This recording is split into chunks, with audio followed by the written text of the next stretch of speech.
তার বন্ধুর সাথে অন্য একটা প্রিপারেটর প্রফেশনালের অফিসে গিয়েছিল।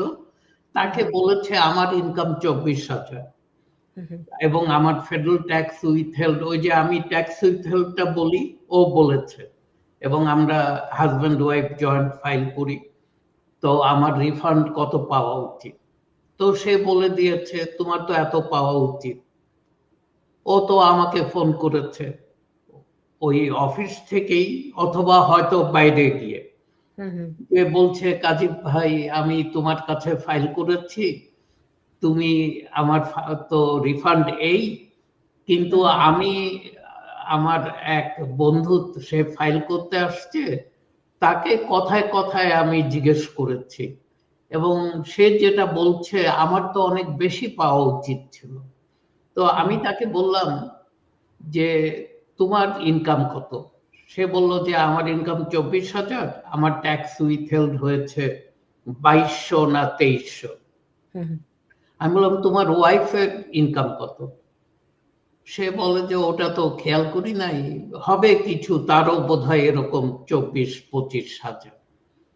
তার ট্যাক্স উইথহেল্ড হয়েছে কত সেটা সে বলতে পারে না। তো আমি বললাম যে তুমি যার কাছে গিয়ে আমার ফাইলিং কে কম্পেয়ার করছো, তাকে তুমি তোমার ওয়াইফের ইনকাম বলেছো? বলে যে না, বলি নাই। ও শুধু ওর ইনকামটা বলেছে।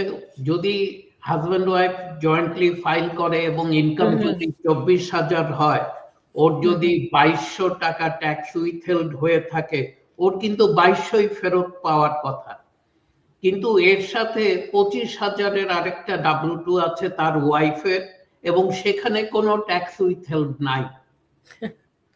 অতএব পুরো হিসাবটাই চেঞ্জ হয়ে গেল।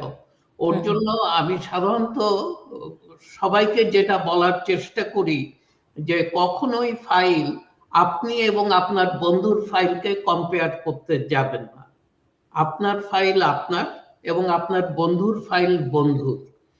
আপাত চোখে মনে হয় যে ওরও 2 বাচ্চা, আমারও 2 বাচ্চা, ওর ইনকাম 50-60 হাজার, আমারও ইনকাম 50-60 হাজার, কিন্তু এর বাইরেও কিছু জিনিস থাকে, ফ্যাক্টর থাকে যেগুলো ফাইলকে প্রভাবিত করে। সেগুলো সব না জানা পর্যন্ত কম্পেয়ার করা উচিত হবে না। আর সেগুলো সব যদি আমাকে বলতে হয়, তাহলে আমাকে তো একটা ট্যাক্স স্কুল খুলে বসতে হবে, সেটাও